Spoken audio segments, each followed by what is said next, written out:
Her zaman bir birikiminizin olduğunu bilmek size bir güven verecektir. İyi güzel anlatıyorsun da biz para biriktirecek kadar para kazanmıyoruz ki. Ama şunu söyleyeceğim, bana kızmayın. Aldığınız rakam ne olursa olsun her zaman kenara bir şey atabilirsiniz. Bunun büyüğü küçüğü olmaz. Gelirinizi arttırmanın yollarını arayabilirsiniz. Olmayan İngilizcemle Türkiye'yi gezmeye gelen insanlara yardımcı olmaya çalışıyordum. 50 euro, 100 euro, 30 euro, artık kim ne kadar para verirse, para kolay biriken bir şey değil. Hayallerinize ulaşmak da kolay elde edebildiğiniz bir şey değil. Herkese merhabalar, Özge'nin Amerika'sına hoş geldiniz. Nasılsınız efendim? Umarım çok iyisinizdir. Ben çok iyiyim. Eğer ilk defa bu videoya tıklıyorsanız kendimden biraz bahsetmek istiyorum. Ben Özge, Hatice Özge Akbudak. Yaklaşık 7 yıldır Amerika'da yaşıyorum ve yaklaşık 4 yıldır YouTube'a içerik üretiyorum. Amerika'daki yaşamımdan tutun burada merak ettiğiniz her şeyle ilgili videolar kanalımda bulabilirsiniz. Size çok güzel bir haberim var. Şöyle bir karar aldım. Artık YouTube kanalımda haftada 2 video paylaşıyor olacağım. Bir tanesi oturup konuşmalı sohbet niteliğinde olacak ki bunu Anılar serisine geri döndürmeyi düşünüyorum. Çünkü o seriyi çok seviyordunuz. İkincisi bir haftada Amerika'da neler yapıyorum, nasıl bir hayatım var tarzında vloglar olacak. O yüzden her çarşamba akşam 6'da, her pazar sabah 10'da kanala gelirseniz yeni bir videoyla karşılaşacaksınız. Abone olmayı ve zil butonuna basmayı unutmayın. Bugün benden uzun zamandır istediğiniz, özellikle ev aldım videosunu çektikten sonra çok fazla soru sorduğunuz bir konu hakkında video çekmek istiyorum. Öncelikle kusura bakmayın. Normalde videolarımı çekerken daha fazla özenmeye çalışıyorum kendime. Ancak gözümde bir enfeksiyon oluştu. Şu anda yüzümde bir makyaj yok. Gözümde bayağı bir pembe. O yüzden affedin beni. Bundan sonraki videolarımda dış görünüme daha çok dikkat edeceğim inşallah. Bugün birazcık artı olarak arada bir matkap sesi duyabilirsiniz. Umarım çok fazla çıkmıyordur videoda. Evimi dekore etme aşamasındayım. Evime perdelerim takılıyor. Hem de Türkiye'den gelen perdelerim takılıyor. Arkadaşlarım içeride kornişleri tavana sabitlemeye çalışıyorlar. Daha fazla sizi bekletmek istemiyorum. Hemen videonun içine geçelim. Bugün birazcık para konuşacağız. Para biriktirme, para nasıl biriktirilir, ben para nasıl biriktiriyorum, para kullanma alışkanlıkları ve aynı zamanda yine çok fazla soru aldığım Amerika'da kredi alma oranımı nasıl arttırabilirim konuları üzerine beraber sohbet edeceğiz. Her zaman bir birikiminizin olduğunu bilmek size bir güven verecektir. Para biriktirmenin, daha doğrusu yatırım yapmanın bir sürü farklı şekli var. Ben para biriktirirken tabii ki de alabiliyorsanız emlak almak, borsaya yatırım yapmak eminim çok güzel yatırımlardır. Ben evimi yaşamak için aldım. Aslında bir yatırım yapmış olsam da tamamen bir yatırım mantığıyla almadım. Daha çok para biriktirme ve alabiliyorsam, yapabiliyorsam altın yapma konularında kendimi ilerletmeye çalıştım. Şimdi küçüklüğümden beri uyguladığım yöntemlerden biri, şu anda da o yöntemi uyguluyorum. Para biriktirmek aslında maaşınızı alıp bütün ödemelerinizi yaptıktan sonra, bütün harcamalarınız bittikten sonra kenara konulan bir şey değildir. Tam tersi, para biriktirmek aslında ödemelerinizi yapmadan önce kenara koymanız gereken bir matematiktir. Bunu neden söylüyorum? Çünkü bu alışkanlığı elde etmezseniz elinize geçen parayı harcama olasılığınız çok daha yüksek. Bence eğer para biriktirmek istiyorsanız öncelikle finans konusunda kendinizi geliştirmeniz lazım. Mesela aylık masraflarınız ne kadar? Temel masraflarınız. Bunları biliyor olmanız lazım. Ya işte faturalar otomatik talimatta. Telefon faturası olabilir, ev faturası olabilir. Ya da kredi kartı borcum bilmiyorum her ay değişiyor gibi değil de benim telefon faturam $100, internet faturam $100, ev kiram bu kadar, mutfak masrafım ortalama bu kadar diye genel bir gider tablonuz olmak zorunda. Maaşınızı aldığınızda, atıyorum örnek veriyorum, $10.000 maaş alıyorsunuz. İnşallah herkes $10.000, 10 milyon dolarlar maaşlar alır. Amin. Buradan güzel enerjiyi göndereyim. $10.000 maaş alıyorsunuz ve $5.000 net bir gideriniz var. Geriye $5.000 kalıyor. Eğer siz bu gelir tablosunu yapmazsanız zaten bu $5.000 olan giderlerinizi kontrol etme şansınız yok. Artı olarak eğer maaşınızı aldığınız ilk gün kenara para ayırmazsanız o kalan $5.000 inanın çok kolay harcanıyor. Parayı harcamak çok kolay arkadaşlar. Yemeğe gidersiniz, eve yemek söylersiniz, beğendiğiniz bir ayakkabıyı alırsınız ki bunları yapmayın demiyorum. Ancak kendinize bir bütçe ayırırsanız ki bunun uzmanların önerdiği rakam %25'tir.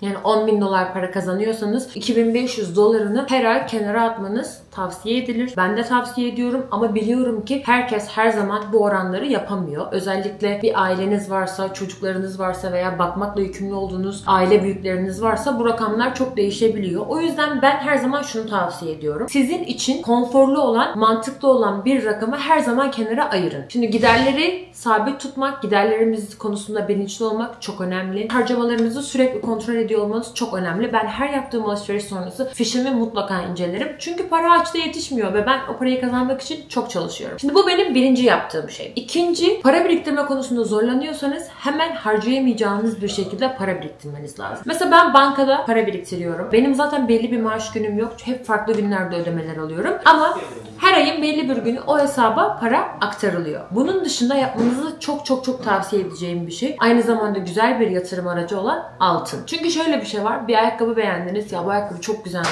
Çok istiyorum. Bunu hesaptan çektireyim. Ben bu ayakkabıyı kendime alayım diyebilirsiniz. Ya da elinizin altında nakit paranız varsa bunu hemen harcayabilirsiniz. Ama altınınız varsa altınınızı bozdurmak her zaman çok daha zor gelir. Ya şimdi bunun için altını bozdurmaya gerek yok. Bir sonraki ay alırım veya istediğin o ayakkabı için aylar öncesinden plan yapabilirsin. Para biriktirme konusuyla ilgili şunu çok alıyorum ve eminim şu an bu söylediklerimi dinliyorsanız bana biraz kızacaksınız. Ya tamam Özge abla, Özgecim, kızım, yavrum. Çünkü beni her yaştan izleyen çok tatlı bir kitle var. İyi güzel anlatıyorsun da biz para biriktirecek kadar para kazanmıyoruz ki. Çok anlıyorum. Gerçekten çok paralar kazanılmadığını, maaşların gerçekten şu an aslında yaşamsal standartın çok altında olduğunu. Haklısınız ama şunu söyleyeceğim, bana kızmayın. Aldığınız rakam ne olursa olsun her zaman kenara bir şey atabilirsiniz. Bunun büyüğü küçüğü olmaz. Ben 100 lira atabiliyorum kenara. O zaman 100 lira atacaksın kenara. Ama şu günümüzde kenara 100 lira atabilmek gerçekten çok küçük bir rakam. O zaman ne yapabilirsiniz? Gelirinizi arttırmanın yollarını arayabilirsiniz.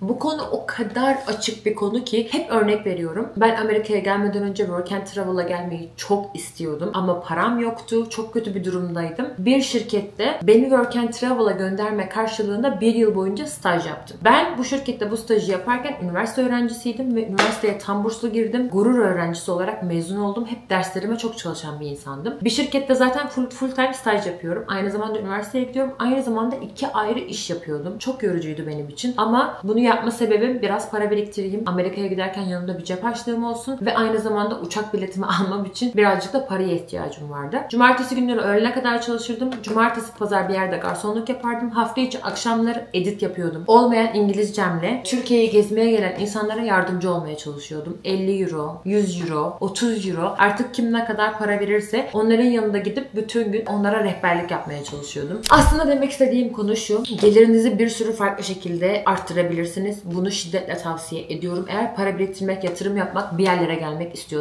Evde kek, börek yapıp satabilirsiniz. Temizliğe gidebilirsiniz. Bunun utanılacak hiçbir yanı yok. Eğer bazı konularda kendinizin iyi olduğunu düşünüyorsanız bu dil olabilir, matematik olabilir, Türkçe olabilir. Başka insanlara ders verebilirsiniz. Hatta şu anda günümüzde bir sürü online platform var. Hem Türkçe dilinde farklı konularda eğitim verebileceğiniz hem de yabancı insanlara Türkçe, İngilizce ya da İspanyolca konuştuğunuz dile göre değişen şeyler öğretebileceğiniz aracı platformlar var. Yani ben size böyle bir sürü milyonlarca örnek vermek istemiyorum. Eğer gerçekten kafanıza koyup bunu yapmak istiyorsanız zaten eminim bunun bir yolunu bulursunuz. Ben çok farklı şeyler baktım. Çocukta baktım. Dediğim gibi turistleri de gezdirdim. Genelde işte garsonluk, bu tarzı işler yaptım. Atıyorum mühendissiniz. Halkla ilişkiler bölümünde çalışıyorsunuz bir şirkette. Pazartesi, cumaya çalışıyorsunuz ve anlıyorum 2 gün izin yapmak istiyorsunuz. Ama para kolay biriken bir şey değil. Hayallerinize ulaşmak da kolay elde edebildiğiniz bir şey değil. Yaptığınız maaş sizi tatmin etmiyor veya çok büyük hayalleriniz var. Çok büyük para biriktirmek istiyorsunuz. Cumartesi, pazar belki sizi çok yormayacak. Akşamları 3-4 saat bir barda, bir kafede, bir restoranda garsonluk yapabileceğiniz işler bakabilirsiniz. Bence para biriktirmenin en güzel, en kolay yolu gelirinizi arttırmaktır ve dediğim gibi gider tablosu yapmaktır. Ben olabildiğince alabildiğim kadar altın almaya çalışıyorum ki dediğim gibi onları hemen bozdurmayayım. Evi alırken birçoğunu tabii ki de bozdurmak zorunda kaldım. Birçoğunu demeyeyim, hepsini bozdurdum. Biriktirdiğim bütün para gitti. Ama çok mutluyum çünkü kendime ev aldım. 28 yaşındayım. 7 yıldır Amerika'dayım. Kendimi hiçbir zaman kimseyle karşılaştırmadım. Sadece kendimle karşılaştırdım. 21 yaşında cebinde $100 bu ülkeye gelen bir kız olarak bunu bunları yapabiliyor olmak beni çok mutlu ediyor ve ben bunları bu şekilde yaptım arkadaşlar. Ben buraya niye parasız geldim? Çünkü biriktirdiğim paraları kendi giderlerim için hep kullanmak zorunda kaldım. Amerika'ya geldim, sıfırdan başladım. 3 iş aynı anda yapıyordum. Bir sürü para biriktirmiştim. Pandemi oldu, işsiz kaldım. O paraları harcadım. Yani her zaman böyle bir kendinizi güvende hissetmek, köşede bir paranız olması çok güzel bir his. Gerçekten kendinizi sıkın, kendinize bir hedef koyun. Ben bir yıl içinde $10.000 biriktirmek istiyorum. $10.000 biriktirmek için aylık şu kadar dolar kenara atmam lazım. Aylık bu kadar dolar kenara atamıyorum. Atıyorum aylık $150 kenara atabiliyorum. Ama benim aylık $300 kenara atmam lazım. Ayda ekstra $150 nasıl yaparıma kafa yorun. O sorunu çözün. Sonra her ay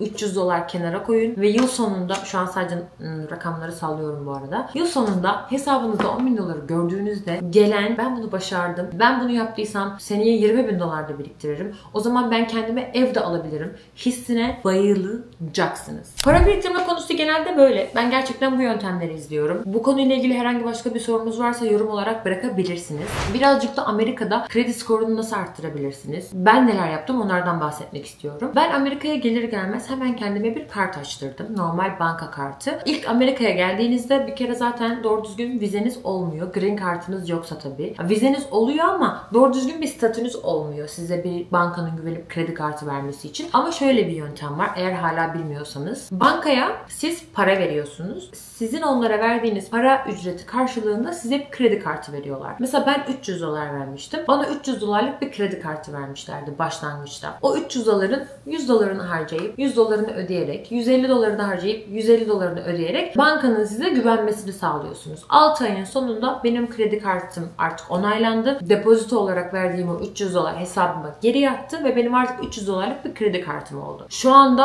$10.000 bir sürü kredi kartım vardır büyük bir ihtimalle. Kredi kartı sahibi olmak iyi bir şey. Acil bir ihtiyacınız olduğunda karttan çekebilirsiniz ama kredi kartını kullanmak da çok önemli. Çünkü çok fazla arkadaşım kredi kartından harcama yapıp sonra ödeyemeyip bankalarla mahkemelik, icralık oldular. Bu konuya ben çok özen gösteriyorum. Eğer banka hesabımda kredi kartına yaptığım borcu ödeyemeyecek kadar para yoksa o şeyi almam. Her zaman banka hesabımda yaptığım harcamanın karşılığı kadar para olur. Ama her zaman da ödemeleri kredi kartından yaparım. Çünkü kredi kartından harcama yapmak, bankaların size, yani bunun paraya ihtiyacı yok ama kredi kartını da kullanıyor. Çünkü kredi kartını kullanmak banka için iyi, olumlu bir şey. Tabii ödemelerinizi düzenli zamanında tam olarak yaparsanız. Ben ilk o depozitolu kredi kartımın onaylanmasından sonra bir 6 ay daha o kartı kullanıp daha sonra yavaş yavaş farklı kredi kartlarına başvurmaya başladım. Expert olmadığım için size burada o kredi kartını alın, bu kredi kartını alın demek istemiyorum. Eminim bununla ilgili başka videolar vardır. Google'da makaleler vardır. Siz kendinize doğru olan kredi kartlarını seçebilirsiniz. Ama dediğim gibi en önemlisi ödemelerinizi zamanında yapmak.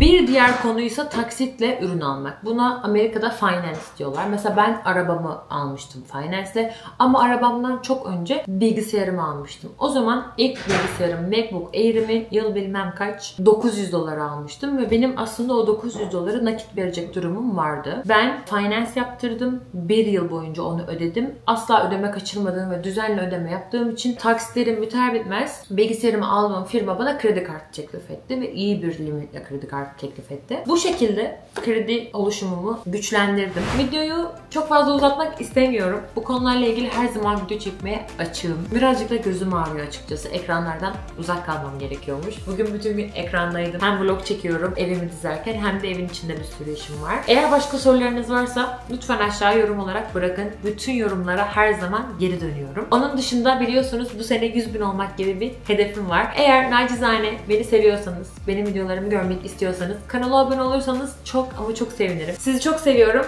Bir sonraki videolarda görüşmek üzere.